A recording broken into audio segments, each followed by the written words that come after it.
I used to live in a squat in the 90s when I was a young kid. A lot of those guys lived with were heroin addicts, and he was always going on the rob for plasters, pens and cheese, meat, what they'd sell on in pubs. And you know, like, you know, a lot of those guys were like that. And I was 17 when I saw him first. One of the lads who was injecting overdosed. Wow. And everyone fucked off and left me with him, and I was on my own with this guy who's overdosed. I didn't know what the fuck to do. Wow. So I threw buckets of cold water on him and was shaking him, and I didn't know what the fuck to do, so I dragged him outside and asked for help, and nobody helped really. And, you know, he come round off it and that, but a lot of them didn't really. I think that's why I'm drawn to characters like that. But no, you know, that's not stereotypical. I've seen scripts that are stereotypical and just thrown them in the bin and thought, fuck off basically. I'm not doing that, do you know what I mean? I think that actually a lot of the things that Adam says particularly are based on real guys, Andrew told me that, they're based on there's always one thing straight off. Yeah, because he kept the Zippo because it wasn't worth anything. You know, heroin don't just take your life, takes your friends, your house, takes all your belongings, takes everything you've got of any worth, of value. Crackheads, and I don't mean that derogatory, crack smokers really. Even people who smoke weed, I've seen go into cash converters selling stuff, alcoholics who like drinking the gel out of hospitals, you know, the alcoholic gel. They'll drink the gel. You know, an addiction will take everything off you. And the only things you've got are the things that aren't of any worth. And that line, when I read that, I thought, I've seen that so many times. You know, I've heard that so many times as well, so that was another reason why I thought, I like it. But other scripts I've been sent, it's just been like, who the fuck wrote this really, do you know what I mean? You give this to your kid to write, and these are supposed to be people who have degrees behind them and things like that. And that, you know, what I liked about the script when Andrew told me was that it spoke, because people think, oh, he's just a smackhead him, he's just a crackhead him. He's just a fucking alcoholic in. But what they don't realise is they're very intelligent people, do you know what I mean? Like, they're off the text and they just read. I've noticed that about a lot of addicts, who'll read, or they'll want to draw, or they'll want to do something. So they are, even though they're in the middle of a raging addiction, they are actually expanding the mind. In a bad way and a good way, do you know what I mean? So even pillheads do it, and cokeheads do it, do you know what I mean? You know, right down to that old woman who sits in a chair watching quiz shows, can take her to the pub, she'll win you a quiz, you know what I mean? You know, it's weird the way the human mind works, and that's what I liked about that, was it showing a positive side of him. Absolutely, I mean, that's what I was going to say. I mean, like, stereotypical is the wrong use of the word. But basically, what I liked about it was you kind of think about what you're saying. Absolutely. But it starts off where you can kind of see, and you can pretty much straight away kind of almost see what this character is. But then it slowly develops into something else, and as the character, as the story flows on, the character develops to the point where you can see this character, and he talks about his parents, and he talks about the Zippo, and he talks about so on whilst he's drawing it, there's all the philosophical quotes he's saying.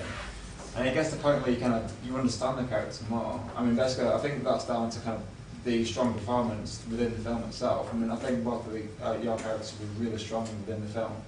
But I quite like the concept of the story as well, in the sense of it's a film about a documentary about a guy who's almost kind of making a profit from these two people. He's using these two people to, say, progress his career as a film person. Well, the real victim in it is him, because his little boy pops his head through the door, and you know, and his wife, like, you know, they have no communication, whereas the two most marginalised, subhuman, if you like, characters in it are actually the closest, do you know what I mean? And they have something that he hasn't got. They might have addictions, but they've also got love, and you know, he hasn't got that, unfortunately. There is the bit when, what makes me laugh is the scenes when he's talking and there's the still photos.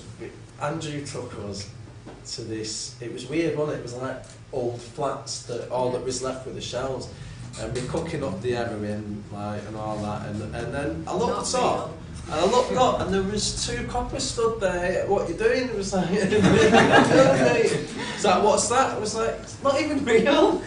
Yeah, mate, it's a film. Then when they noticed the camera crew, they're like, oh, right, okay. And I'm robbing a bag, and it's about a lad who goes to jail, and he's reminiscing on it. Next thing, I can hear all these sirens, and I thought, they've got fucking cop vans, wicked. 4 cop vans speed to the top of the street, 4 cop vans come to the bottom. Jermaine will, if he sees this on Facebook, he'll have a giggle. Next thing, coppers have flooded the street. I'm going, what the fuck? Like, someone had rang the police, said there's a bag snatch going on, and I was like, we've done 10 takes of this bag snatch. The fuck, do you know what I mean? Every time I go on a job, I seem to attract the police, which is nice. Maybe they want to be actors, and I don't know. Maybe just doing some very convincing roles. Yeah, maybe. Well, basically, I wanted to talk about the production as well, because considering like the list, etc., and the quality of the film, it seems to be a fairly well-budgeted film. Some big people involved, some big companies involved. Would you be able to kind of talk on behalf of Andrew regarding that? Well, I know that it cost him £800. That's quite cheap for what it was. Yeah, well, he worked at the time at Live Pictures, and so he was able to rope in quite a lot of people from there to help him, and he had friends who he met through that. He also hired a lot of his equipment from Fact in Liverpool, which subsidises lending to filmmakers. So, although who else would want to? I don't know, but I think it's quite interesting editing this at Line Pictures. That was quite interesting in itself, that they'd take a punt on that. Well, it's not really. I think at the week, because they shoot Hollyoaks in the week, then at the weekends, then they let people who work there use some of their equipment and stuff. Or they did. Maybe they don't anymore. That's really good. I mean, regarding the, basically for me, it's as a producer, I've been kind of looking into a lot of things, what things cost, etc. I know, replacing car windows costs a lot of money. So I'm kind of wondering how he did that. Yeah, he said, break this window. Must have been about 30 takes, wasn't it? I kept hitting it, and hitting it, and hitting it, and hitting it, and it won't go through. They wanted me to just pop it like that. I just thought, fuck it, and just put it through. But I remember, I liked it that he kept it in, but there was a car that went past, and I don't know what they made of it, but the guy's driving past, he's going like he wanted to get out of his car, and then he noticed the cam. And I was just like, what? Do you know what I mean? So I thought, I'll have it. It was his grand's car. Well, it was the director's car. What he'd got. I don't know where he'd got it from, but I looked, and there were 3 windows just on the cross, and I was like, okay, and then they had to drive it off, the guy'd fit it, come back, but I just could not break this window, and I remember he went, Sean, just break the window. So I'm not a fucking car thief, do you know what I mean? I'm not hard with it. I just thought, I'll have it. But I love the reactions on people's faces, in the street as well. People was actually giving me change.